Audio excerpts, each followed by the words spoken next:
So here is where we transition to what are known as the companion codices. And you're probably well aware of these because you've mentioned them before in some of your past discussions on this topic. The two most well-known individuals in this regard are Abdullah bin Mas'ud and Ubay bin Qab. And they're both mentioned as premier transmitters in a lot of the hadith tradition. So in Sahih al-Bukhari, it says this. Abdullah bin Mas'ud was mentioned before Abdullah bin Amr. The latter said, "That is the man I continue to love because I heard Allah's Messenger saying, learn the recitation of the Quran from any of these four persons. Abdullah bin Mas'ud, Salim, the freed slave of Abu Hudhayfa, Ubay bin Kab, and Muadh bin Jabal. I do not remember whether he mentioned Ubay first or Muadh." So, according to this, Muhammad considered both of these individuals as trustworthy reciters of the Quran, which gets really interesting once we start talking about the contents of their codices. It's also interesting because I don't see Zayd or even Uthman on that list. Yeah, nope, they are not on the list. So the fact that they canonized the mainstream Quran after Muhammad's time, well, let's just say I'm not entirely sure that Muhammad would have approved of what they did, but it's hard to judge what a deceased person would have thought posthumously. Anyway, your readers are probably well familiar with this episode. So after the Uthmanic standardization, the owners of the companion codices objected to Uthman's readings and insisted on keeping their own. So in Jamia Tirmidhi, you have this episode that is recorded for us. Ubaydullah bin Abdullah bin Utbah informed me that Abdullah bin Mas'ud disliked Zayd bin Thabit's copying the Musahif, and he said, "O you Muslim people, avoid copying the Mushaf and the recitation of this man. By Allah, when I accepted Islam, he was but in the loins of a disbelieving man," meaning Zayd bin Thabit. And it was regarding this that Abdullah bin Mas'ud said, "O people of Al-Iraq, keep the Musahif that are with you and conceal them. For indeed Allah said, and whoever conceals something, he shall come with what he concealed on the day of judgment. So meet Allah with the Musahif." So it's clear here that Ibn Mas'ud had a Mushaf of the Quran. That Mushaf differed from Zayd bin Thabit's recension, and he rejected the alternate readings of Zayd bin Thabit in favor of his own. And go back to that real quick, because this is, I mean, for people who aren't familiar with the names that are being used here, I mean, this is huge, right? So the Quran that Muslims use today ultimately goes back supposedly to the Uthmanic recension, where Uthman told Zayd ibn Thabit to compile the Quran. But other companions of Muhammad were compiling their own Qurans, and they actually had a problem with Zayd's Quran. So this is about Abdullah ibn Mas'ud. He's getting the ruling on the official Zayd version that they're now supposed to use, and they're being told, hand over your Quran so they can be destroyed so that we can put out this one official Quran. And Ibn Mas'ud is saying, no, hide your Qurans. Do not hand them over to this guy. Keep your Qurans. Do not go along with this new edition of the Quran. And so this is a guy who's rejecting Zayd's Quran, which again, this is the Quran that Muslims would give their stamp of approval today.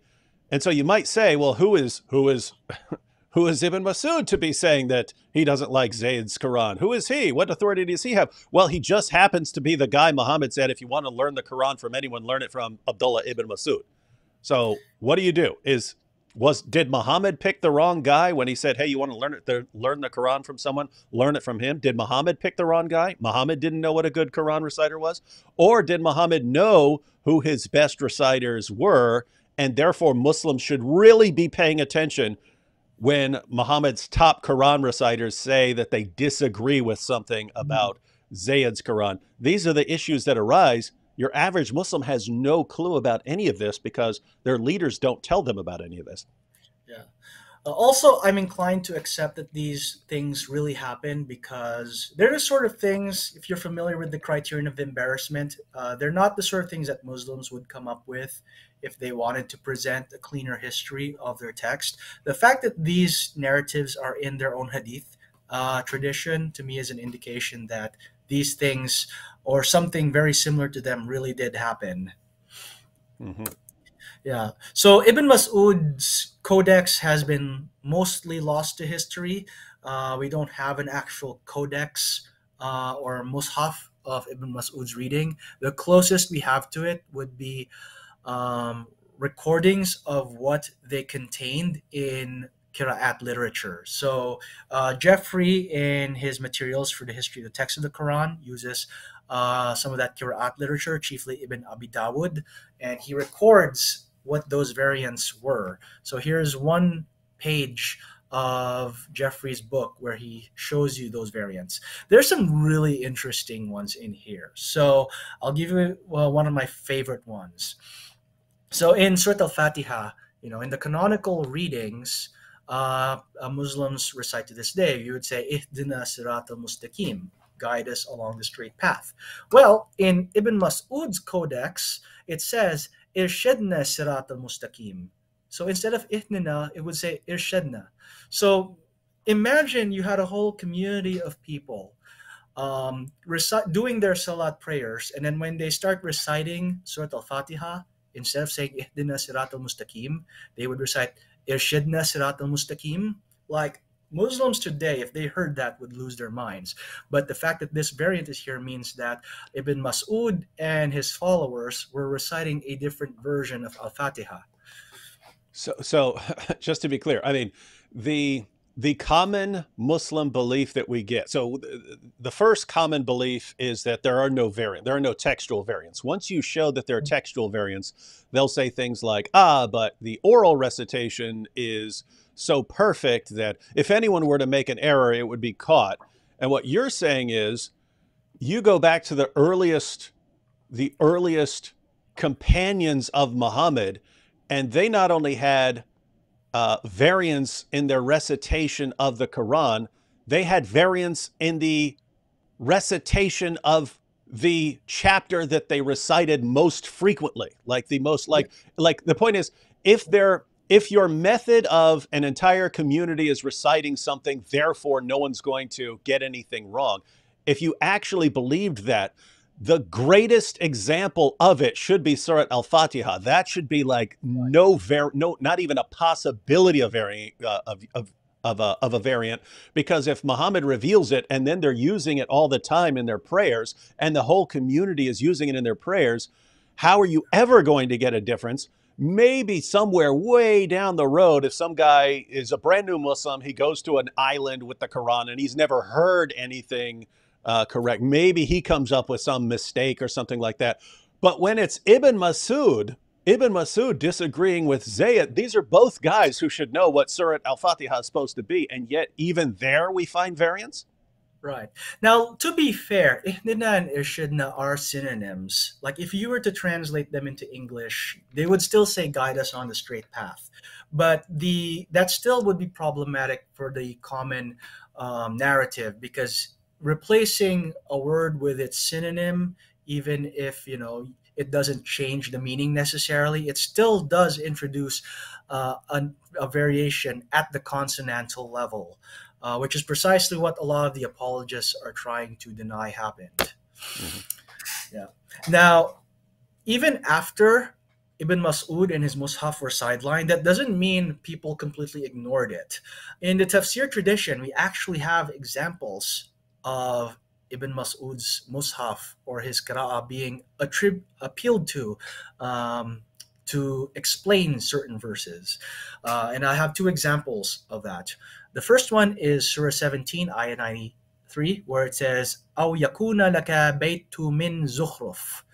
And literally, you would translate this, or you have a house of ornamentation, which if you read that, you would probably be wondering, what is house of ornamentation? And a lot of Mufassirin had the same question as well.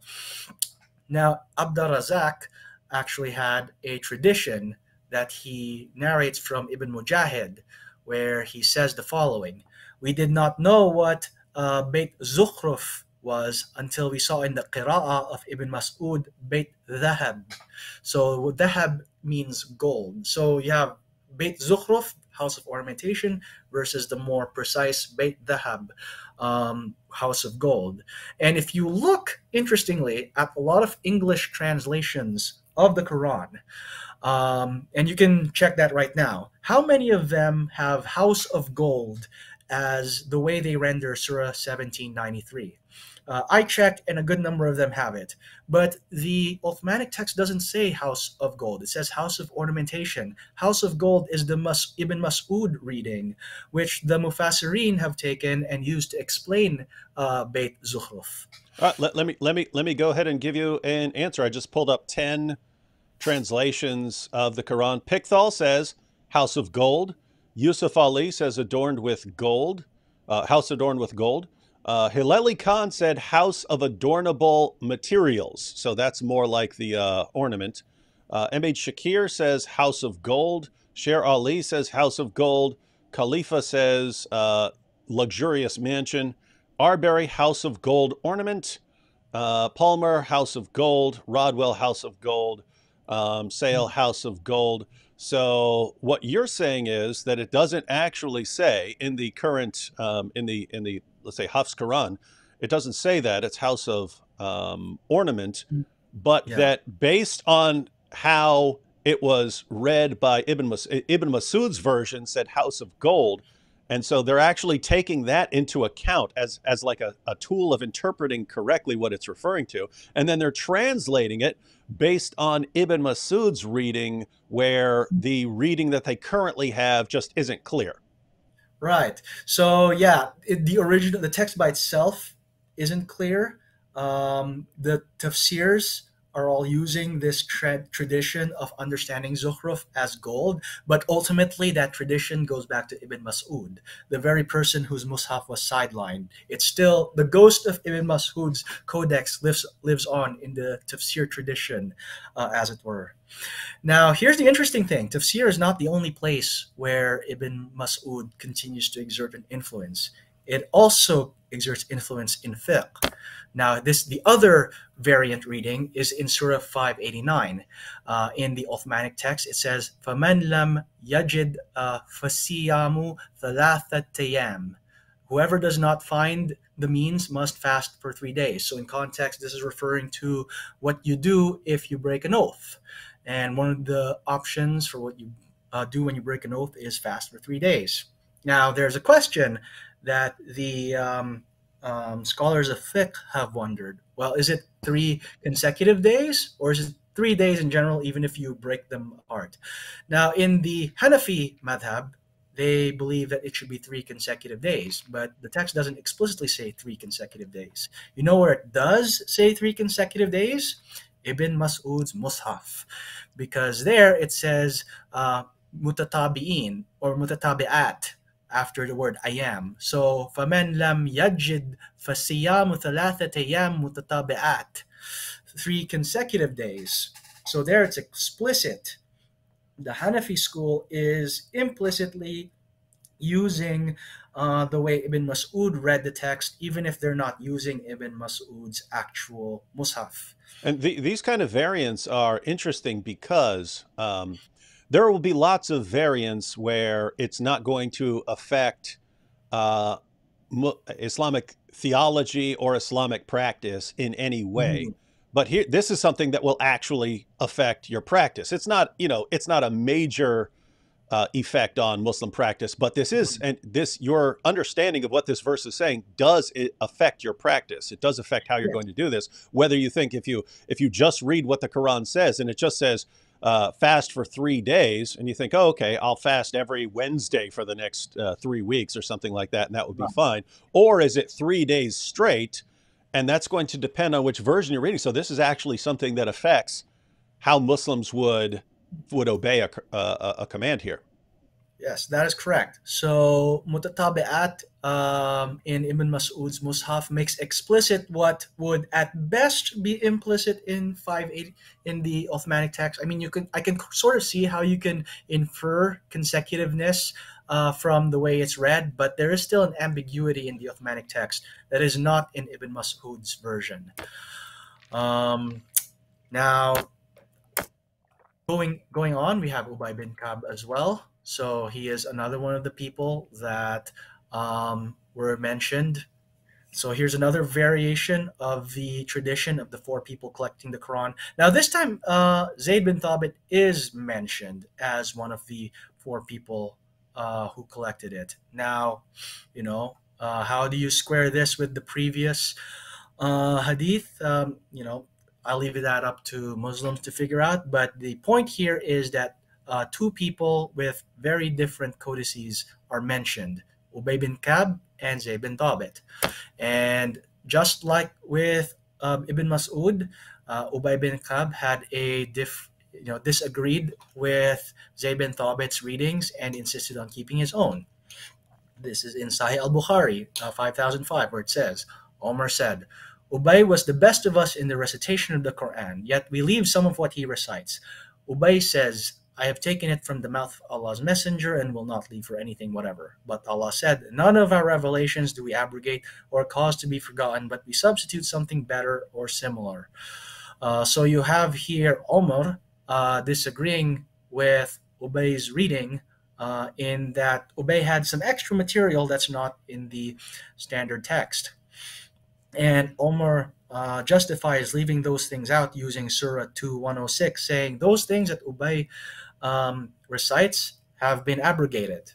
Now, how do we know they were abrogated or not? Well, Omar says so.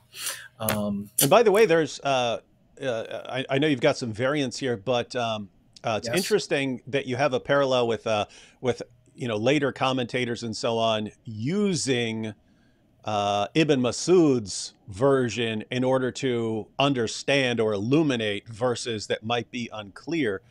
You also have, I mean, even to modern times, like in Surah 33, verse 6 of the Yusuf Ali translation, Yusuf Ali includes a note. So Surah 33, verse 6, that's the verse that says Muhammad's wives are the mothers of the believers. But Yusuf Ali has a footnote, and he says, in some qira'as, such as that of Ubay ibn Kab, occur also the words, and he is a father of them. So that's interesting that it's like, and then he makes a point about this emphasizing the spiritual connection of the believers to Muhammad. And it's like, wait, but there's not even in the Quran that people use today. He's actually using Ubay's Quran, which includes extra words, in order to make a point about how close Muslims are to Muhammad. And so it's just interesting that even though they'll simultaneously be talking about perfect preservation and so on, they're clearly being influenced by other readings of the Quran that don't line up with what we have today. So anyway, it's interesting stuff. Yeah, it's interesting to me how they would reject the readings, yet those readings continue to influence the way they read the text.